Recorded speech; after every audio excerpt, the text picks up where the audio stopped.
Hello and welcome to Spectrum News at 9. My name is Xavier Robert, coming to you live from the beautiful hills of Ibiakuren. Let's take a look at the headlines. Akwa Ibom State Governor Emmanuel expresses satisfaction with pace of work at Victor Attar International Airport. President Buhari sympathizes with predecessor Jonathan over convoy's accident. EU offers Ukraine possible fast-track entry. Details of these stories and more in a moment.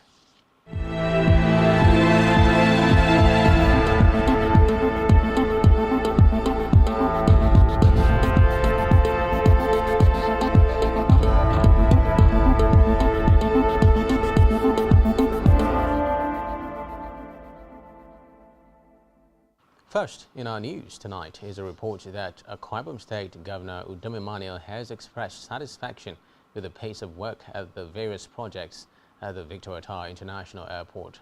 Governor Emmanuel said this while inspecting some ongoing projects at the airport. The governor assured that some of the projects like the terminal building and taxiway would be completed and inaugurated soon. He said plans were underway to train about 100 persons from the state in various aviation skills for the nascent aviation sector of the state economy, as part of efforts by the state government to develop indigenous manpower for the sector, especially in aeronautics. At the maintenance, repair and overhaul facility, the governor said construction work had reached about 84% completion. Governor Emmanuel maintained that the investments of the state government was a total approach to aviation development, which would put the state in the aviation map of the world and generate foreign exchange for the state. Meanwhile, Akwa Ibom State Governor Udom Emmanuel has again assured the people that all projects initiated by his administration will be completed before the end of his tenure. The governor gave the assurances when the leadership of a social-cultural organization in Anang land, the Afenang, visited him at Government House, Uyo. Governor Emmanuel emphasized that his administration had deep respect for the traditional institution and would continue to embrace such collaborations towards building a better Akwa Ibom. The governor, who commended the peaceful processes that led to the emergence of the new Afenang, assured of the full support of the state government. Governor Emmanuel therefore charged community leaders to provide an enabling environment for contractors to operate.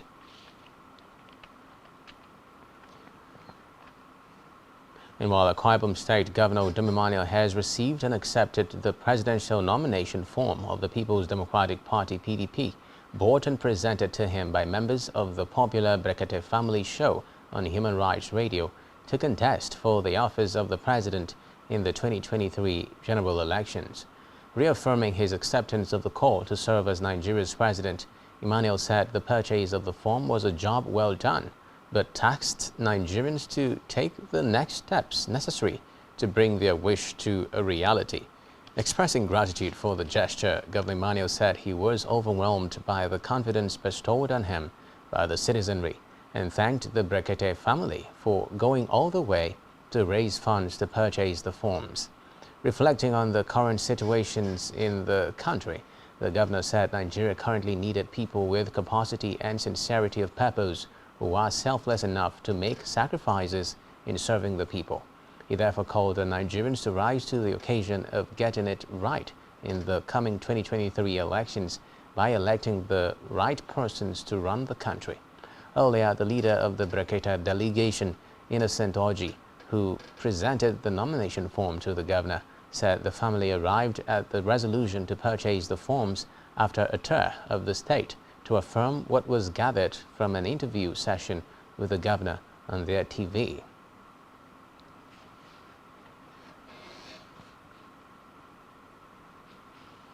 Still in Akwa Ibom, following hike in electricity tariff, residents of Akwa Ibom State have decried the treatment of customers by PHED despite poor and sometimes no electricity supply.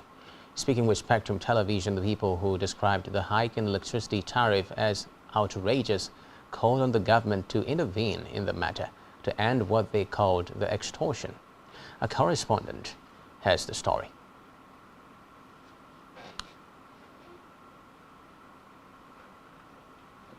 Electricity is an essential part of modern life and an important part of any country's economy. Its use spans from domestic to commercial and industrial activities.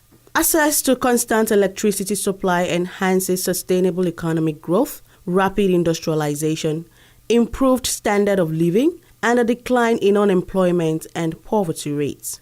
Nigeria's regulation and control of the sector has transitioned from one regulatory body to another since 2005. The Nigerian Electricity Regulatory Commission (NERC) was formed as an independent regulatory body with the authority to review electricity tariff, enforce the standard of power generation and use of electricity in Nigeria, among other responsibilities. Even with the formation of NERC, the long-standing power supply crisis in the country is still prevalent. Nigerians who spoke with Spectrum Television decried the lack of electricity and high charges, especially with the estimated billing system. The bill is on a climax whereby a low person cannot come to that kind of business. And some of us, we are almost folding the business. Reason is of the bills. The bill they are giving us is too much.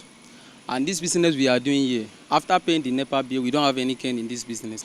Imagine last month they are giving us bill of 200 and something thousand, which we cannot pay the bill, and still we are using this business to feed our family. Some said the process of getting a prepaid meter is tedious and exorbitant. Prepaid meter, we have also tried in many occasions to get there. The last time I went there, they say that there is no prepaid meter. And when I went back again to inquire, they say that it's 45,000. But information from even the Senate, they say that the prepaid meter is free of charge. I applied the other time, they raised the price again from what it was high, a little bit higher than before. That's why I shut down. Nigerians are calling on the government to proffer a lasting solution to the poor electricity supply in the country and the exorbitant hike in tariff charged by electricity distribution companies. Edidion Martin reporting for Spectrum Television. On the national scene, President Muhammadu Buhari has sympathized with his predecessor Goodluck Jonathan over the road accident, which claimed two of his personal staff. The president's sympathies were conveyed in a statement by his senior special assistant to media and publicity, Garba Shehu. President Buhari encouraged Dr. Jonathan not to let the incident deter him from his peace-building engagements. He also thanked God for preserving Jonathan's life throughout the ordeal.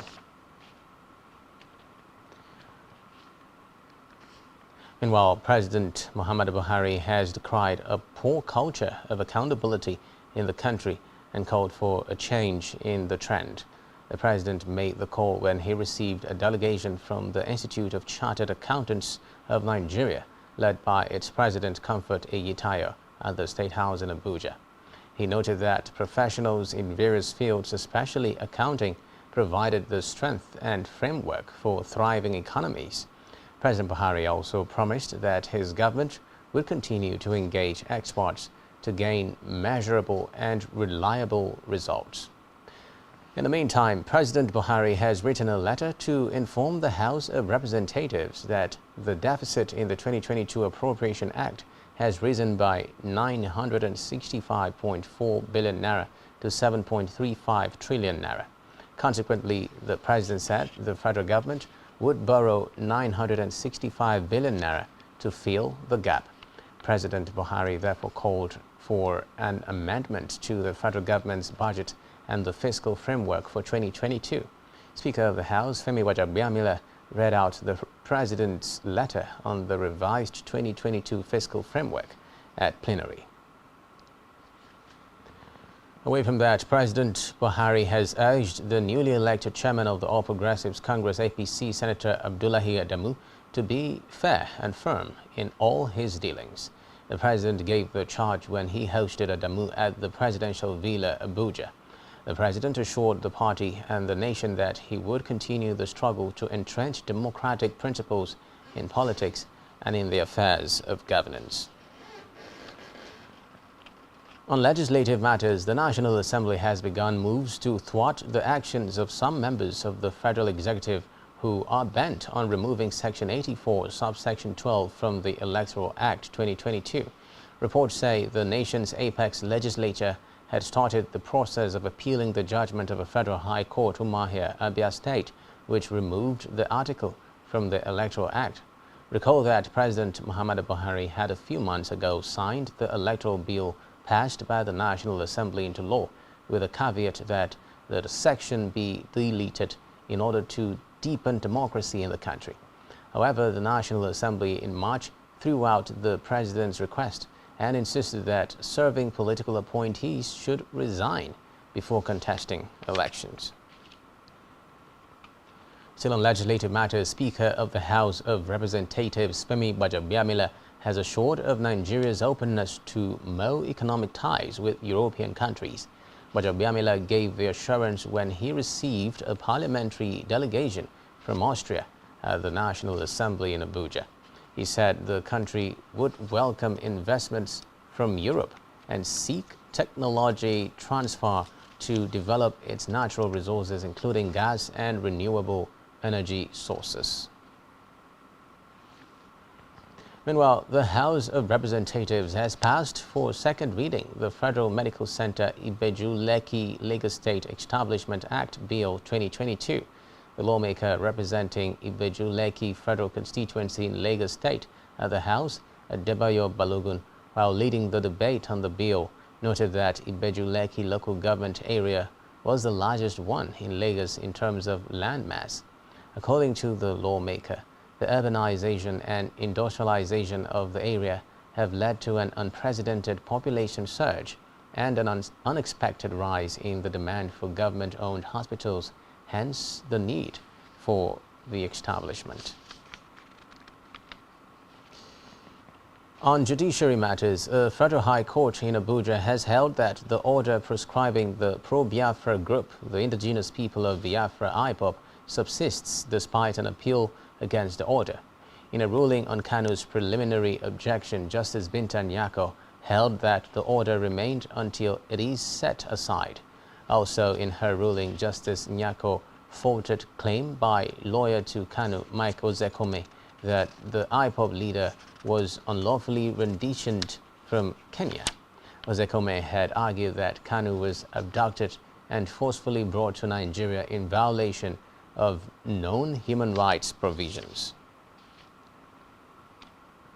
In a related development, the Federal High Court in Abuja has struck out 8 of the 15 terrorism and felony charges preferred by the federal government against the detained leader of the indigenous people of Biafra, Nnamdi Kanu.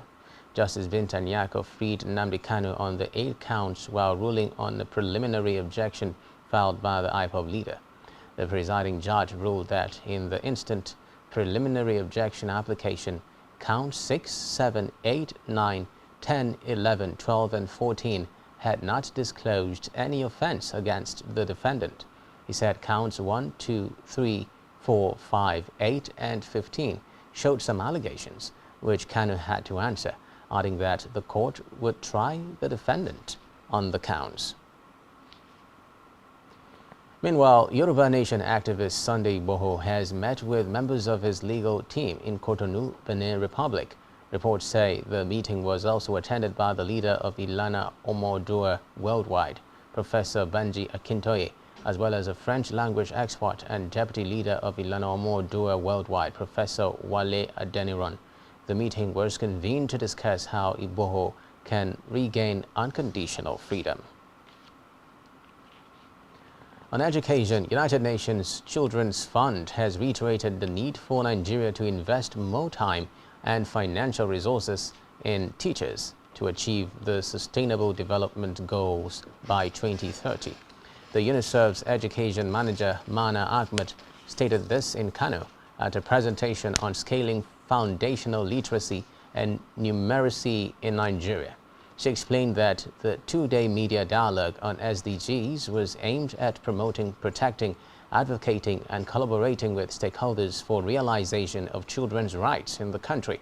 Ahmed said, aside from tackling teachers' training, It was also necessary to set action plans for improving teaching and learning in the right environment. According to the education manager, while Nigeria is not lacking the right policy, its staggering learning crisis is one of the lowest globally. Still in education, Academic Staff Union of Universities ASU has called on Nigerians to intervene in the ongoing face-off between the union and the federal government. The Nsukka Zonal Coordinator of ASU, Raphael Mokaha, made the call at a press conference in Lokoja. He accused the federal government of paying lip service to the payroll issues, which have formed a major part of ASU's agitations. According to Mokaha, the government is yet to demonstrate seriousness in addressing the demands of the academics. Meanwhile, Director General of the National Youth Service Corps, Major General Shuaibu Ibrahim, has cautioned Corps members to stay away from partisan politics as the 2023 general election draws near. He also advised them to be unbiased electoral umpires when called upon to serve as electoral officers. Ibrahim stated these while debriefing the 2022 Batch A Stream 2 Corps members in a nationwide virtual address. The NYC boss admonished them to put to good use the lessons learned during the orientation course after their service year and warned them to be security conscious by avoiding anything that could endanger their safety.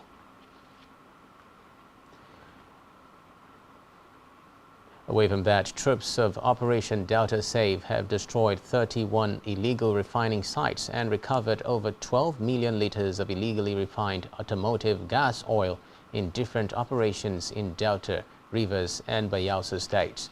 Director of Defense Media Operations, Major General Bernard Onyoko, confirmed this to newsmen during a media briefing in Abuja. He said within the period under review, troops recovered 12,150,000 liters of illegally refined oil, 4,000 liters of stolen crude oil, 3 tankers, 3 vehicles, among others. In another development, the Group Managing Director of the Nigerian National Petroleum Company Limited, Mele Kyari, says oil vandals have forced the country to shut down production at several fields. Kyari said the country had lost a minimum of 200,000 barrels per day to oil theft. He pegged the value of oil stolen in 2021 at $4 million.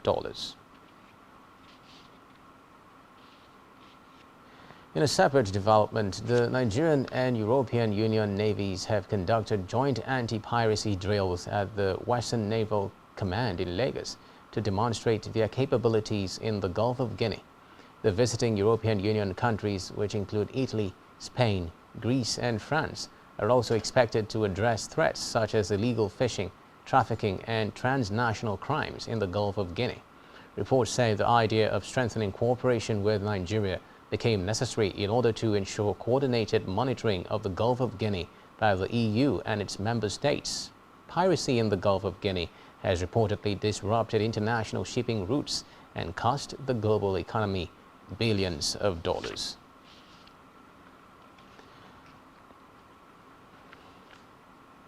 Still on security matters, the chief of the Naval Staff, Vice Admiral Awal Gambo, says Nigeria has been removed from the International Maritime Bureau's piracy list. Gambo was addressing the maiden Nigeria-European Union collaboration ceremony on maritime security at the Nigerian Navy ship Bearcraft, Apapa, Lagos. He said the development was a confirmation of the gains of sustained anti-piracy wars. The naval chief, who was represented by the force's Chief of Policy and Plans, Rear Admiral Suleiman Garuba, attributed the achievement to the Navy's consistent operations and efforts by other maritime stakeholders and partners. Elsewhere, Governor Yahaya Bello of Kogi State has challenged all governors in Nigeria to take responsibility for security in their states amid the challenges facing the country.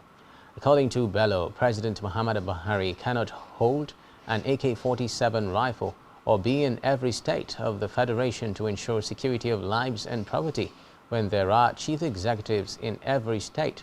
The governor said he did not expect the president to secure Kogi as a governor and had put a lot in place to bring crime to almost zero in his state.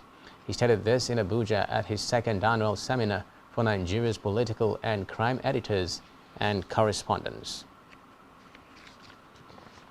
Still to come in the news. Gogo to launch subsea cable in Nigeria and create 1.6 million jobs. Do stay with us.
Many thanks for staying tuned. In Africa, the military in Burkina Faso says at least 12 soldiers and 4 volunteers have been killed in an attack on a military base by suspected jihadists. It said 21 troops were also injured in the attack on the Namisigima military detachment in the north. Islamist militants started carrying out raids in Burkina Faso from bases in neighboring Mali in 2015. Since then, 1.8 million people have reportedly been displaced by the violence. The military government seized power in January and ousted President Roch Kabore, blaming him for failing to tackle the jihadist insurgency. Still in Africa, an explosion in Goma, the capital of North Kivu in eastern DR Congo, has reportedly killed at least 6 people and wounded 3 others. North Kivu military governor Johnny Nkashama, who told newsmen that the origin of the explosion had not yet been determined, however, assured the population that the authorities were doing everything possible to shed light on the events. According to reports, North Kivu province has been under siege for more than a year due to the activism of national and foreign armed groups. On the foreign scene, the EU has handed Ukraine's President Volodymyr Zelensky a questionnaire which will lead his country a step further in being granted EU candidate status at a conference in Kyiv. Speaking to the Ukrainian president, European Commission Chief Ursula von der Leyen said the EU will support Ukraine to ensure its completion takes weeks and not years, as the process has been somewhat accelerated due to the war. She said Russia will descend into economic, financial and technological decay while Ukraine is marching towards the European future. Receiving the questionnaire in an envelope, Zelensky assured journalists that it would be ready in a week.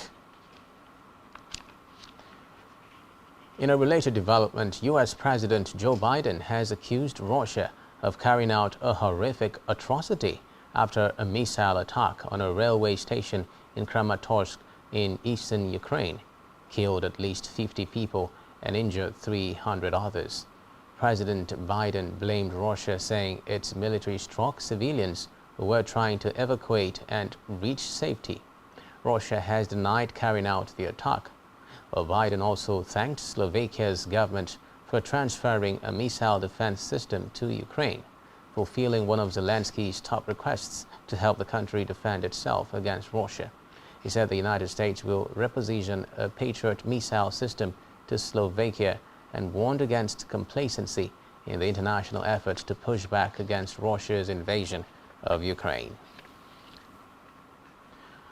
Meanwhile, Slovakia has sent its entire S-300 surface-to-air missile system to Ukraine to help bolster the country's air defenses from Russian attack.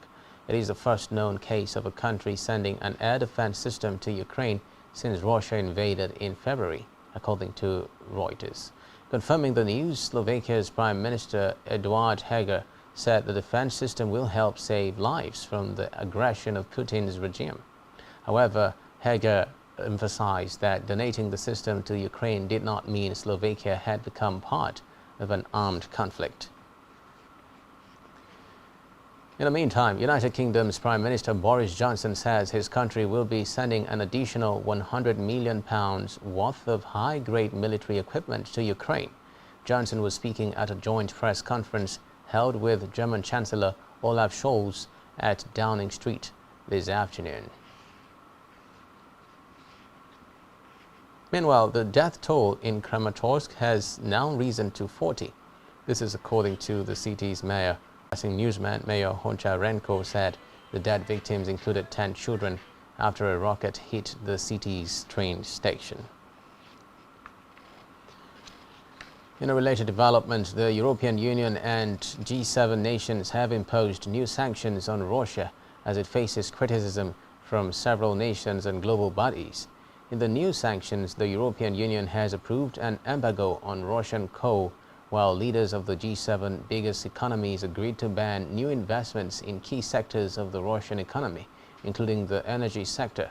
Reports say the U.S. Congress also voted to end normal trade relations with Russia and codify the ban on its oil.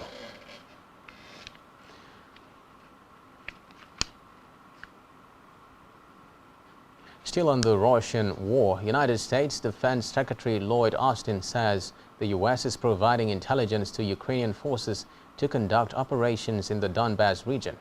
The U.S. Defense Secretary stated this while testifying before the Senate Armed Services Committee. Austin's comments are known to be the first time a U.S. official has publicly acknowledged the country's role in Ukraine's operations in the contested region.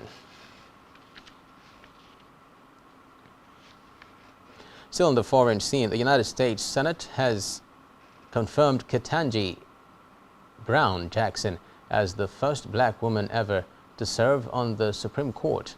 The 51-year-old's appointment means white men will not be the majority on the nation's high court for the first time in 233 years.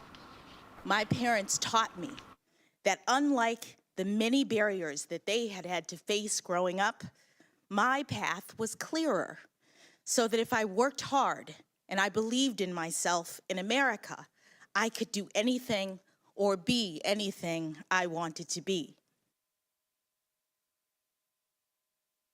From that, the first fully private astronaut mission to the International Space Station has blasted off from Florida with a 4-member crew from startup company Axiom Space. The mission, known as Axiom-1, was launched from the Kennedy Space Center. The crew members are expected to spend 10 days in orbit, including 8 days aboard the station. The partnership has been hailed by NASA, which sees it as a key step its goal to commercialize the region of space known as low Earth orbit. Elsewhere, the International Monetary Fund has said in a new report that Nigeria and 72 other countries are at high risk of debt distress. The global financial institution observed that low-income countries faced fewer debt challenges today than they did 25 years ago. It attributed the development to the heavily indebted Poor Countries Initiative, which slashed unmanageable debt burdens across sub-Saharan Africa and other regions. The report, however, noted that though debt ratios were lower than in the mid-1990s, debt had been creeping up for the past decade. It added that the changing composition of creditors would make restructurings more complex. And now it's time for the latest business and stock market stories. Here is Blyden Okem.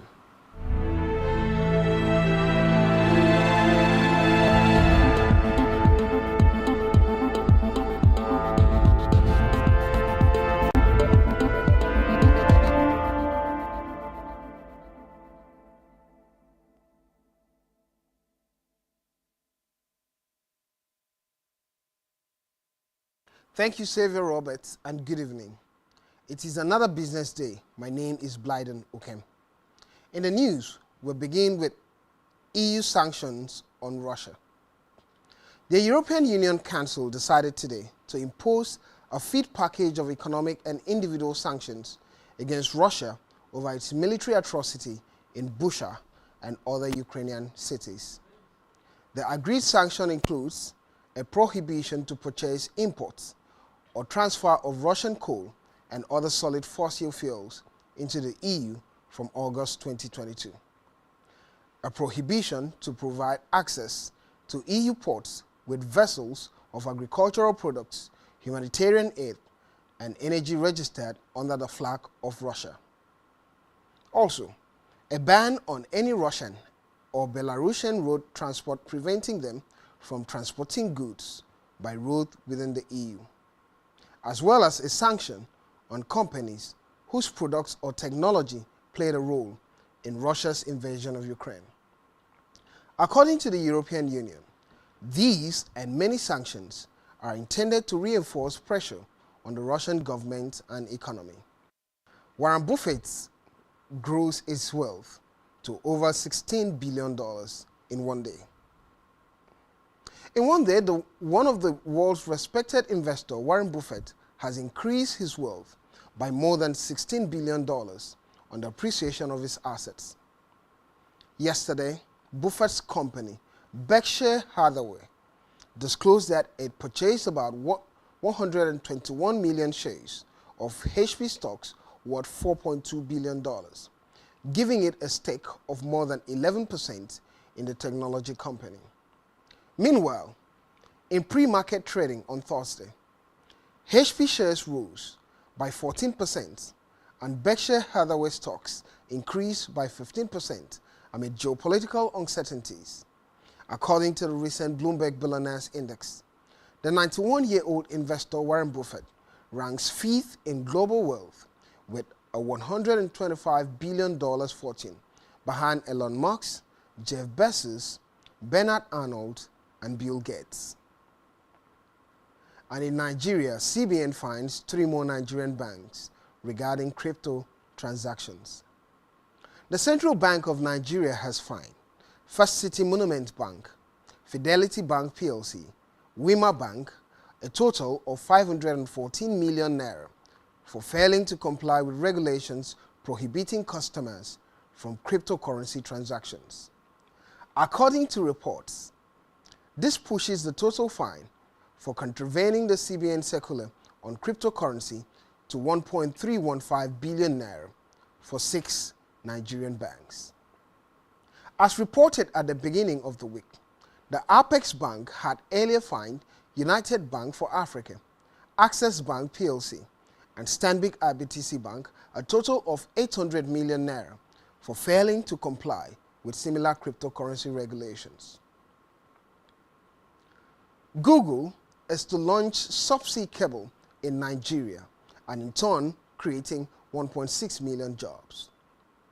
It is noted that Google has included Nigeria as a major landing point for the launch of its Equano subsea cable at different points in Africa this month, according to the director of Google West Africa, Mrs. Juliet Ehimian Chiazo.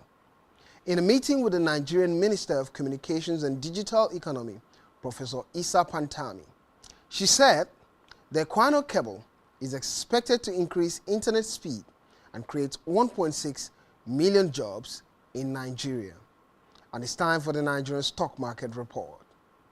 And the bulls are back. At the end of the last trading day of the week, a total of 154.12 million shares in 4,515 deals, corresponding to a market value of 1.754 billion naira, were traded.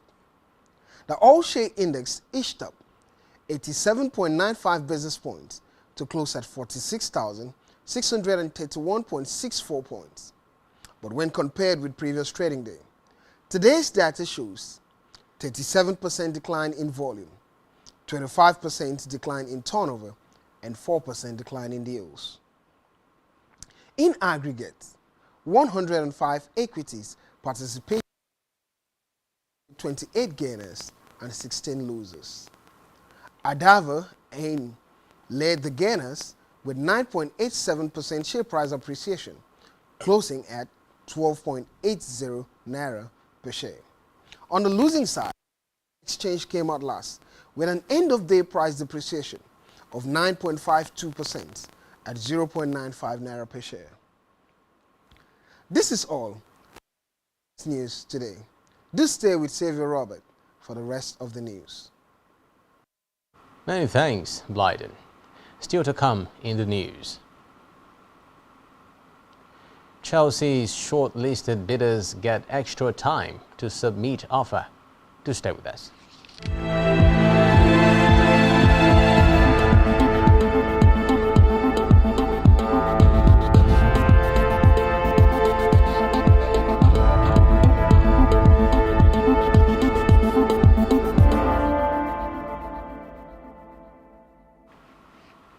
Many thanks for staying tuned. In health, Nigeria Petroleum Development Company (NPDC) and Independent Petroleum Producers Group has inaugurated a state-of-the-art COVID-19 molecular laboratory center in Warri, Delta State. NPDC Managing Director Ali Muhammad Zara, who spoke at the groundbreaking ceremony held at the Shell Housing Estate in Ogunu, Warri, said the facility has been adequately equipped to provide COVID-19 and blood testing services to the operational bases, hospitals, corporations and individuals within Delta State and beyond. Meanwhile, MPDC Executive Director Assets Management Dr. Ismail Mohammed said the company had no doubt that the new laboratory will extend the range of available information to physicians and other professionals in the Niger Delta region.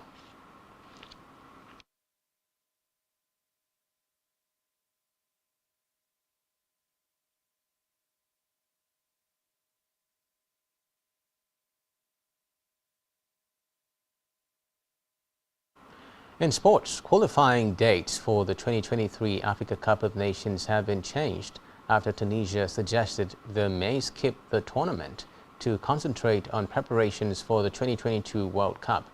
All 6 rounds of Nations Cup qualifiers were initially due to be concluded in September this year, with 4 matches in June and 2 in September. The Confederation of African Football has approved modifications to the schedule, moving 2 matches from June to March next year. However, Tunisia and the 4 other African sides who have qualified for the World Cup, Cameroon, Ghana, Morocco and Senegal, will still be restricted in their preparations for the tournament in Qatar, which will be held in November and December. Moving 2 games from June can allow 2 friendly matches to be arranged or for players to be rested. Still in sports, Egyptian footballer Mohamed Salah has told newsmen that it is not the right time to talk about his contract situation at Liverpool, with the club looking to secure a historic quadruple. Salah, whose contract expires in June 2023, is close to agreeing a new deal with the club to keep him until the end of his career. Liverpool manager Jurgen Klopp said he was happy with the forward's contract talks, which were being discussed between the decisive parties. Meanwhile, the 4 shortlisted bidders who want to buy Chelsea have been given 3 extra days to submit final offers, with Thursday, 14th April, the new deadline. The Ricketts family, which owns the Chicago Cubs, and the consortiums involving ex-Liverpool chairman Sir Martin Broughton, Los Angeles Dodgers co-owner Todd Bowley, and Boston Celtics and Atalanta co-owner Stephen Pagluica are the 4 shortlisted bids. Chelsea are operating under a special license from the UK government after owner Roman Abramovich was sanctioned. Abramovich put the club up for sale before he was sanctioned for his alleged links to Russian President Vladimir Putin following the invasion of Ukraine.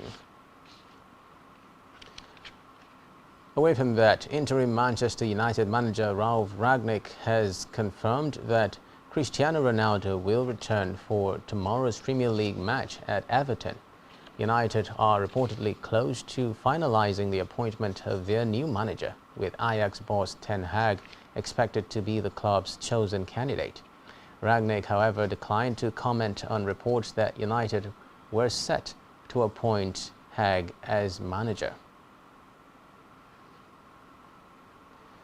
Still in sports, German former world #1 tennis player Boris Becker has been found guilty at Southwark Crown Court of 4 charges under the Insolvency Act.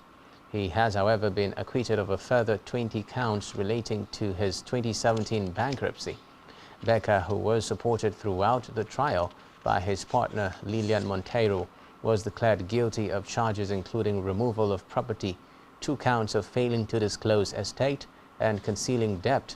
Judge Deborah Taylor released Becker on conditional bail ahead of sentencing on April 29, when he could face a jail sentence carrying a maximum term of 7 years for each count. Becker was declared bankrupt on June 21, 2017 over an unpaid loan of more than £3 million on his estate in Mallorca, Spain. He had been accused of hiding millions of pounds worth of assets, including 2 Wimbledon trophies, to avoid paying his debts. And on our entertainment news, here is Beto Bryan.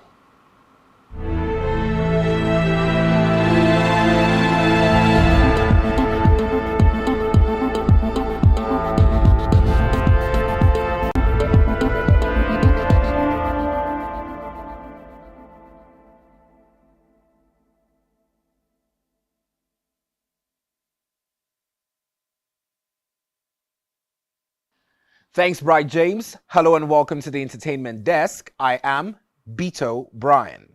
First in our bulletin this evening, UNICEF Nigeria issues disclaimer concerning fictitious donation drive by estranged husband of Nollywood actress Nkechi Blessing.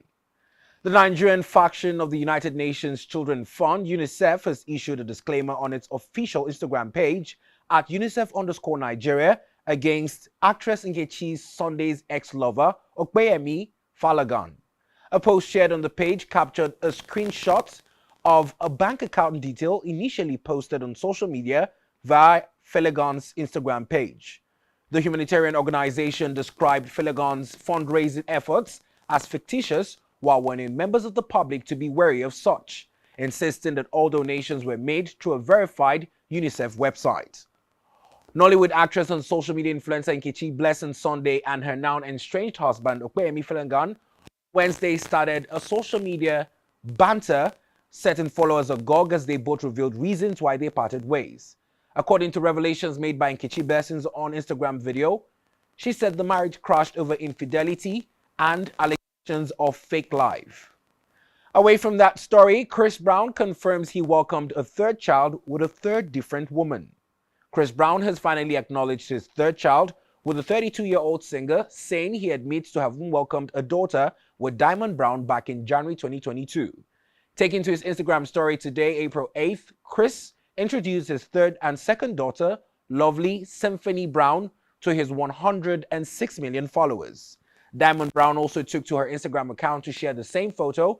Diamond has been showing Lovely off since she gave birth on the 7th of January, but has never confirmed who the child's father was, despite rumors.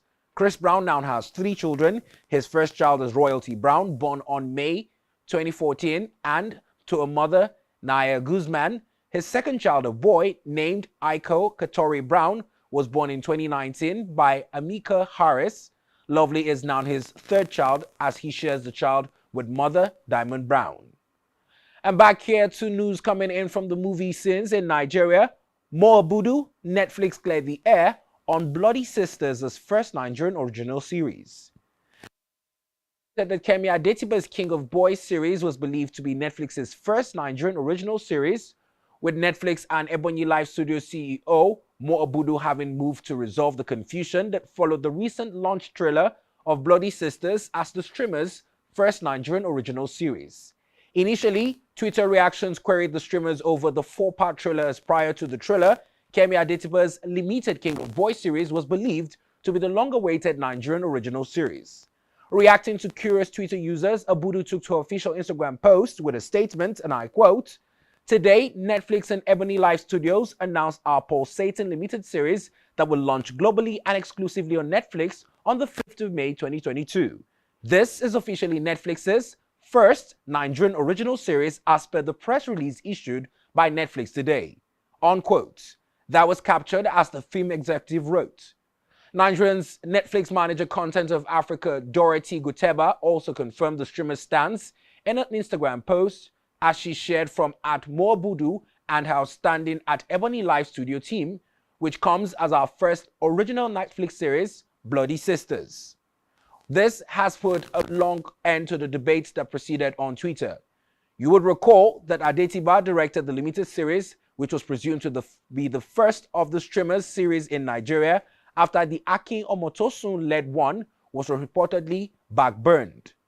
And that's our package from the Entertainment Desk this evening. I am Beto Brian, thanking you for watching. Over to Xavier Roberts, and do have a beautiful weekend. Well, that's all we have for you at this time. Do ensure to follow us on social media and subscribe to our YouTube channel, all of which you can find on our website, spectrumtv.ng. You have been watching Spectrum News at 9. My name is Xavier Robert. You have a good night.